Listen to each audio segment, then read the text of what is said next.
Theseus की फ़तह की जो रवायत है वो प्लूटार्क के कामों में मिलती है, जिसमें थीसियस ने एक देव जिसका नाम मिनोटॉर था उसको मारा। उसका सर जो है वो बुल का था और जिस्म जो है वो इंसान का था, और वो एथन वालों के बच्चों को ले जाता था या उनको नुकसान पहुंचाता था। थीसियस उसने उसको हराया, और इस शहर एथेंस की भी बुनियाद कहते हैं थीसियस ने ही रखी।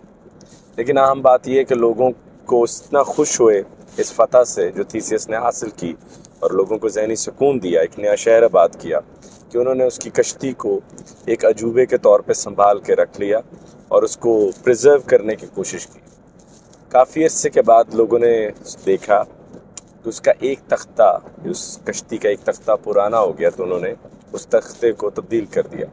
ऐसे ही थोड़े अरसे बाद एक और तख्ता, लकड़ी का एक और हिस्सा, कश्ती का एक और हिस्सा पुराना हो गया, उन्होंने उसको भी तब्दील कर दिया।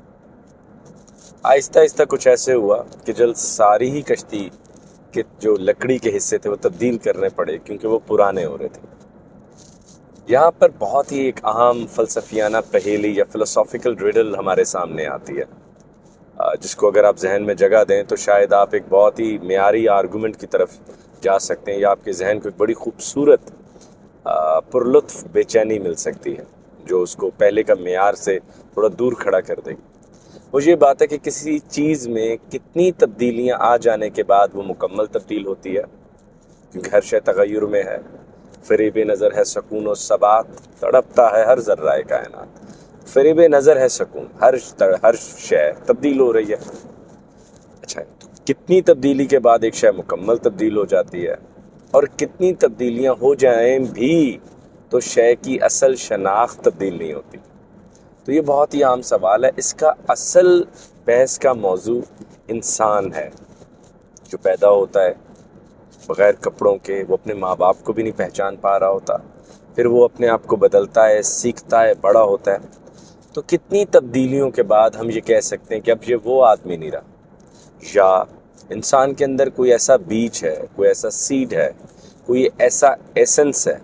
जो कभी तब्दील नहीं होगा, जिसकी वजह से हम उसको उसी नाम से पुकारते हैं, हालांकि उसमें 10,000 तब्दीलियाँ आ चुकी होती हैं। तो शिप ऑफ थीसियस का जो पैराडॉक्स है, एक पहेली है बल्कि कहना चाहिए, एक रिडल है, वो हमारे आगे बड़ा इंटरेस्टिंग आर्गूमेंट रखती है कि कश्ती है जिसके तख्ते जब सारे तब्दील कर दिए गए, लेकिन उसका ख्याल पीछे मुंजमद है, ख्याल में तब्दीली नहीं आई, तो क्या उसका सारा वजूद बदल देने से मैं ख्याल को भी तब्दील करूं? तो यहाँ पे मुझे यूँ लगता है जैसे हर शय का एक ख्याल होता है जिसमें कोई तग़य्युर नहीं होता, बल्कि वही ख्याल हमें उस चीज़ की तरफ रजू करने में मदद देता है। वरना अगर हमारा अपना ही बच्चा हो तो वो आहिस्ता आहिस्ता बड़ा होगा, उसके पैशन, उसके जज्बात, उसके शौक़, उसकी हॉबी सब तब्दील हो रही होंगी। तो कुछ ऐसा एसेंस या कुछ ऐसा क्विंट एसेंशियल या कुछ ऐसा अहम नहीं रह जाएगा जिसके बाद हम उसको पुकार सकें। तो शिप ऑफ थीसियस की इस इंटरेस्टिंग पैराडॉक्स पे आप भी ज़रूर सोचिएगा, और इस चीज़ के बारे में भी सोचिएगा कि कितनी तब्दीलियों के बाद किसी शय की असल शनाख्त जो है वो ख़त्म हो जाती है। जैसे कि लकड़ी से बांसुरी का सफ़र। अब लकड़ी, बांसुरी भी लकड़ी ही है, सिर्फ उसमें सुराख कई कर दी, मगर चंद सुराख हो जाने के बाद हम उसे लकड़ी कह के, दरख्त कह के नहीं पुकारना चाहते, हम उसे बांसुरी कहते हैं। लेकिन ये रवैया हमारा इंसानों की तरफ नहीं है, जो कई तग़य्युर और तब्दीलियों से गुजरता है। हम उसे इंसान ही रहने देते हैं, हम उसे उसी के नाम से पुकारते हैं। बल्कि एक बहुत अच्छा फ़लसफ़ियाना जोक भी है, उसमें है कि एक आदमी ने दूसरे आदमी को नुकसान पहुंचाया। वो जब लोग उसे पकड़ने आए तो उसने शिप ऑफ थीसियस का हवाला देते हुए कहा कि वो इंसान तो मैं पहले था और अब मैं बदल चुका हूँ, तो वो जो मैंने उस आदमी को नुकसान पहुंचाया वो उसका कफ़ारा मैं अदा नहीं करूँगा, क्योंकि अब मैं वो इंसान नहीं रहा। तो वो आदमी जिसको नुकसान पहुंचाया था उसने उस आदमी को मुक्का दे मारा और कहा, मैं भी अब वो आदमी नहीं रहा जिसने तुम्हें थोड़ी देर पहले मुक्का मारा था। तो मुझे बस एक बात की हैरत जो मैं अपने सामीन और नाजरीन के आगे हमेशा रखने की कोशिश करता हूँ, ये है कि सोचिए यूनान में किस ज़माने में क्या गुफ्तगू हो रही थी। और जैसे अहमद जावेद साहब फरमाते हैं, जदीद आदमी बुदा के सामने बोना है। हमारे सवालात गैर मेयारी, हमारे जवाबात फौरी, हमारे जवाबात में कोई गहराई नहीं, हमने किसी जवाब को तजुर्बे के सूरत में नहीं चखा। بس وہ لاجک کے سپرد کیا، اس نے فوری ایک جواب بنایا، یا کسی ہم نے آرٹیفیشل انٹیلیجنس سے پوچھ لیا اور کہا بھائی اس سوال کا مجھے جواب آتا ہے، اس جواب کے ساتھ، اس سوال کے ساتھ میں نے کوئی سفر نہیں کیا، اور شاید میں اتنا سنجیدہ بھی نہیں ان کے ساتھ۔ تو شپ آف تھیسیس ایک بہت ہی انٹرسٹنگ بات ہے جو ہمیں بار بار یہ سوچنے پہ مجبور کرتی ہے کہ اگر ایک کشتی جو جوبے کے طور پہ تھی، اس کی ایک ایک لکڑی بدلی گئی، تو کتنی لکڑیوں کے بعد وہ ساری کشتی بدل گئی ہے، اور اگر اس کشتی کا خیال موجود رہے تو کیا تب بھی ہم یہ کہیں گے کہ وہ کشتی ساری لکڑیاں بدلنے کے بعد بھی محفوظ رہ سکتی ہے؟ اور اس کو آپ مختلف چیزوں میں استعمال کر کے دیکھیں،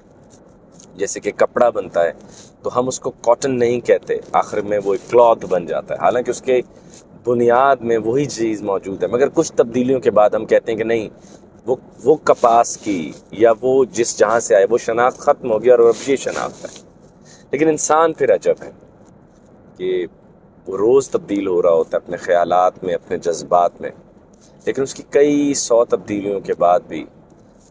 ہم اسے ایک ہی نام سے پکارتے ہیں اور ایک اس کی پرماننٹ شناخت محفوظ رکھتے ہیں،